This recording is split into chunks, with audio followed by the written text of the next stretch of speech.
Everybody thinks, oh, you got to buy gold for war. No, you don't buy gold during wartime. War is irrelevant, okay? Sure enough, gold went down. So anybody who bought gold thinking that war is good got killed. If we have an eightfold move, we're going to $8,500 because our bear low was $1,050 in 2015. So 8,500 is merely to say, oh, I'm going to do it again.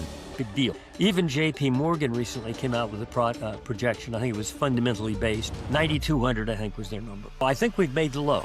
And the issue now is how fast do we get back up and engage on the upside again? Speed will pound the table again, even more so than what we had late last year into January. And I think a lot of this advance in silver in particular is going to be achieved by this summer. You mean upside in the metals, what could help trigger? Yeah, everybody's looking at AIs. AI has been the leader in the bull market bubble, but only for the last 3 years. There's suddenly a sense of, is this paper worth anything?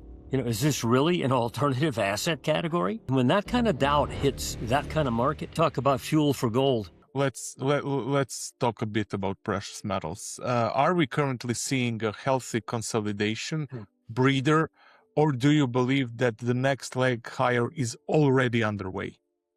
I think the corrective process, which has been very violent and mostly sideways, if you think about it, one day in January, the last trading day of the month, you had your collapse. And it followed through a bit into the first day of February. But basically 1.5 trading days, you had the sharp drop. Since then, if you'll look at like a monthly gold chart or a monthly silver, you could draw a line sideways. Up and down, violent, confusing, but sideways. There was a low in February in silver and a low in early February in gold, which we bounced off of. And then finally in March, we started to roll over again. This time we had a headline. Oh, the war. Okay. Everybody thinks, oh, you got to buy gold for war. No, you don't buy gold during wartime. War is irrelevant. Okay. Sure enough, gold went down. So anybody who bought gold thinking that war is good got killed. Okay. But as we approached that Feb low, we put out a report saying, hey, best thing to do, take out that low. Let's run the sell stops below that February low because everybody saw that low. And if they sweated out that first drop, they said, oh, I'm going to get out if it takes out the Feb lows. We went down about 3 weeks ago and we nipped out that February price low on gold and silver. And if you'll look, punch up an hourly chart, for example, of silver and gold on that day, which was like about 3 weeks ago when silver took out its Feb low and gold took out its Feb low. The market didn't fall on war news. It fell because positioning was crowded and liquidity was thin. As Michael Oliver points out here, this wasn't a fundamental shift, but a textbook stop run engineered around widely watched February lows, where retail and weak hands tend to cluster exits. The January drop, compressed into barely 2 sessions, signals fragility, not strength, especially when volatility stays high without directional progress. War headlines acted as noise, not drivers, exposing how reactive sentiment still is. For investors, this reinforces that price action often leads narrative, not the other way around. Next, Michael Oliver discusses how that stop run likely marked a turning point. We spent about 2 hours below that low and then immediately hooked back up, saying goodbye, meaning we ran the stops.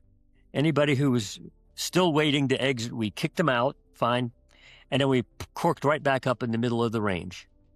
I think that was the low, that low we just made 3 weeks ago. It was the fake out low. I think now it's the process of going up and engaging on the upside again. And I think once we've crossed, we measure the both markets, silver, gold, and the miners, via long-term metrics and via intermediate and short-term metrics. So you could have a negative short-term view and a positive long-term view. Right now we're starting to engage the shorter-term and intermediate metrics to the upside, meaning those shorter-term timescales are now clicking back in gear with the longer-term trend, which has remained positive despite the break. So I think we've made the low. And the issue now is how fast do we get back up and engage on the upside again? Because I think there's a point at which once we get through back to the upside, Speed will pound the table again with speed and acceleration, even more so than what we had late last year into January, which was vertical, even more so. And I think a lot of this advance in silver in particular is going to be achieved by this summer. Okay.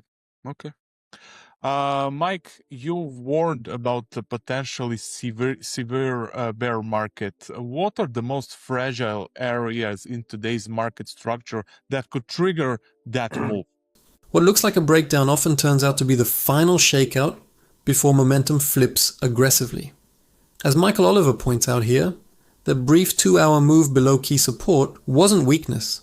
It was a liquidity event designed to flush remaining sellers before re-entry. This aligns with classic market structure. False breakdowns tend to precede strong directional moves, especially when long-term trends remain intact. The key shift now is shorter-term momentum realigning with the primary uptrend, which historically accelerates price expansion phases. For investors, timing matters less than recognizing when structure resets. Next, Michael Oliver talks about what could fuel the next leg higher. You mean upside in the metals, what could help trigger? Yeah. Everybody's looking at AI. And yes, AI has been the leader in the bull market bubble, but only for the last 3 years. It doesn't explain leadership throughout the 16-year period, 17-year period, since 2009 low. But usually, the leader of the market will lead the downside at some point, not necessarily at the top. We're looking at financials. Very few people are looking at financials. They need to. It's a table pounder. Back late last year, we identified weakness in Visa and MasterCard. And now suddenly, a handful of months later, we're starting to hear stories about, consumer credit. And punch up a chart of Visa or MasterCard sometime and then lay it next to a chart of the S&P and say, good news. These are two different worlds. Okay. Now, also, we've seen in some major banks overt weakness relative to the broad market. The same thing happened back in 2007 when the market was topping. Remember the big short guys who said, hey, you got a mortgage crisis. Nobody were laughed at. Okay. They weren't technicians because they were too early. And they were 2005 and 6. Market didn't top till late 2007. But if you look at what happened to XLF, this is the broad financial sector ETF in 2007 while the S&P was topping process. The real warning sign isn't AI hype. It's the quiet breakdown in financials that few are watching. As Michael Oliver points out here, leadership cycles matter, and historically, sectors like financials begin weakening well before the broader market rolls over, as seen in 2007. Visa and MasterCard diverging from the S&P signals, stressing consumer credit, not strength in spending, especially as rates stayed elevated through early 2025. When market leaders detach from underlying financial plumbing, liquidity risks rise beneath the surface. For investors, ignoring financials now is repeating a costly historical mistake. Next, Michael Oliver unravels why financial sector weakness matters more than headlines. It made a high about mid-year. XLF did. So did the S&P. They both dropped. And then the S&P turned around and went up and made a new high in October. Because a Fed surprise rate cut helped do that. Financials didn't do it. They had a bounce, but they were like diverging from the stock market in terms of relative performance in particular. And they led the way down. We're seeing the same behavior now, where the S&P charging back up near the highs. XLF is nowhere near it. And some of these big banks, if you'll punch them up, not the regionals. Remember the stories about regionals about 3 years ago? Well, look at the big banks now. That's where you should be looking. And that's the area that will panic the Fed the most. They don't care about protecting AI. They do care about the banks. And they may talk tough on inflation, when they want to, but when they're getting phone calls from, the big banks, they're going to do something. And they've already been doing something. That is buying bonds. They said back in November, we're going to start buying bonds. Williams, president of the New York Fed, announced that mid-November. Look what's happened to the U.S. government T-bond market since then. Down in price, up in yields. It's only been slowing the decay in the U.S. debt market. Not, also we've got a consumer credit problem. But now you have a big government bond market problem, much like the BOJ has, Japanese bonds. When financials lag while the index rallies, it's usually a warning, not a confirmation of strength. As Michael Oliver points out here, this divergence mirrors 2007, where banks topped early while the S&P pushed to new highs on Fed intervention, creating a false sense of stability. Today, despite bond buying signals since November, yields remain elevated, showing policy tools are losing effectiveness against structural debt pressure. The Fed prioritizing banks over broader markets reveals where systemic risk truly lies. For investors, this isn't about headlines. It's about where stress is building. Next, Michael Oliver discusses how this pressure could reshape the entire market. There's suddenly a sense of, is this paper worth anything? Is this really an alternative asset category? When that kind of doubt hits that kind of market, yeah, you talk about fuel for gold. Wow. That's the fundamental you got to watch, not a transient headline like Iran or the tariffs. What do you think that how would gold perform? I mean, do you have some rough numbers? What could we see in that I have scenario? a minimal number, and it's an idiot number. All I did is I go back and look since gold was legalized in the U.S. When they legalized it in January 75, gold had reached 200, so we start there. It dropped 50% into 1976, down to 103. Between 1976 low and 1980, it went up eightfold from the bear low, 8 times that price, okay? And then it leveled off for a couple decades at a higher level.